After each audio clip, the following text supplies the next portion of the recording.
if I said the Buccaneers defense will keep them from reaching back-to-back Super Bowls, would that be an overreaction? It's not an overreaction, Greeny. You know that I don't expect people to repeat as Super Bowl champions or even as conference champions, so that the deck is stacked against them to begin with. But on the back end of this defense, they have a lot of injury issues, a lot of problems that don't seem like they have solutions coming anytime soon. I think it's a major issue for Tampa Bay. Yeah, they play the Giants on Monday Night Football, and they come in having lost back-to-back games. That happens all the time to different people, but as for Tom Brady, it's only happened once, and that was back in 2002. So he's gone 287 consecutive starts without a 3-game losing streak, which, as you say, is easily the longest streak of its kind of all time. It's almost double Montana's streak. And so let's start there, because you made a statement this morning, Mr. Ninkovich, that stunned a lot of us based upon the matchup and based upon your relationships. What did you say? I said that this could be a problem for the Bucs playing the Giants on Monday night. And this might be one of those 3-game skids. And look, in November, just like last year, Tampa has had issues in the middle of the season. I don't know what it is, but December they try to figure it out. And they, like last year, they figured it out. They went into the playoffs, and the rest is history. But right now, there's some issues going on. And you talk about the secondary and the defense. When you go out there and other teams can throw the ball at will and they can score points on you, well, then that puts a lot more pressure on your offense. And Tom Brady, yes, the greatest quarterback of all time, might have a lot on his plate, a little bit too much on his plate right now. So their defense, if they want to get back to where they were last year, they're going to have to play a lot better. And they're going to have to play a lot better come Monday night, because I know the Giants, they're probably game planning right now against how they're going to execute against a defense that's lacking right now in the secondary. Graziano pointed out, I mean, Tom Brady against the Giants historically has not always been a good matchup for Brady. Why are we Nico talking gets about upset this? when you say I know, he doesn't like it, but it cost me a Super Bowl, but let's talk about it all day. So it brings up a pretty intriguing question, my friend Mr. Clark. If we go back to week 4 of this year, the most ballyhooed game, regular season game maybe of all time, Brady went back up to Foxborough, beat the Patriots. Looked like, Brady's on his way back to another Super Bowl, and the Patriots are left for dead.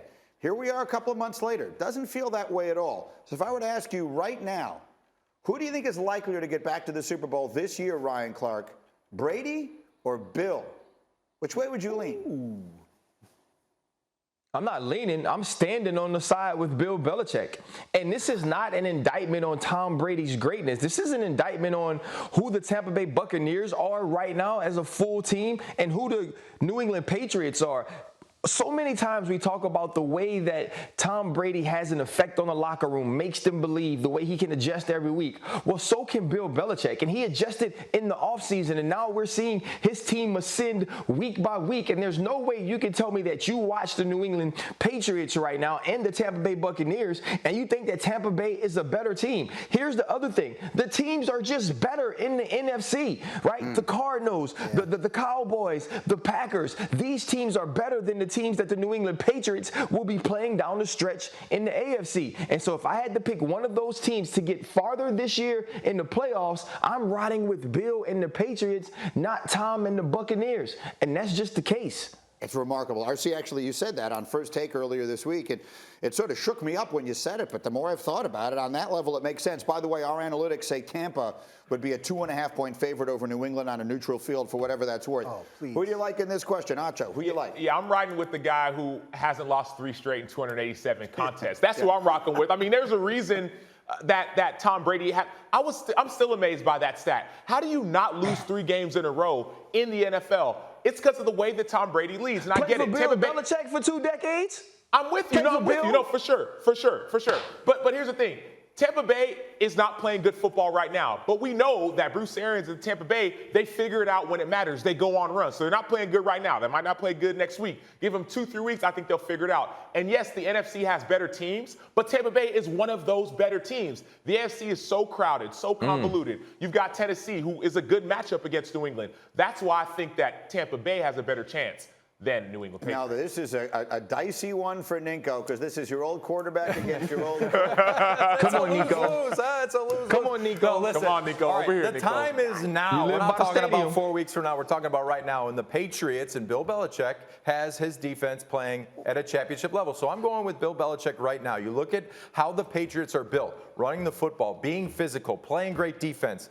Yes, they do have a rookie quarterback, but guess what? You have Bill Belichick. He can make up for that with his game plans, and you have Josh McDaniels calling some great games the last 2 weeks. He has been very creative, and their offense is moving the football, so I'm going with Belichick right now. The time is not now. The Super Bowl is not this No, we're weekend. asking the question right now. Are Are we asking the question right now? Who's going to asking the question Get him, in Grosh. December. Get him, We're Grosh. asking the question right now. Tom Brady and the Buccaneers went into New Orleans in the playoffs. They won there. They went into Green Bay and won there. I cannot.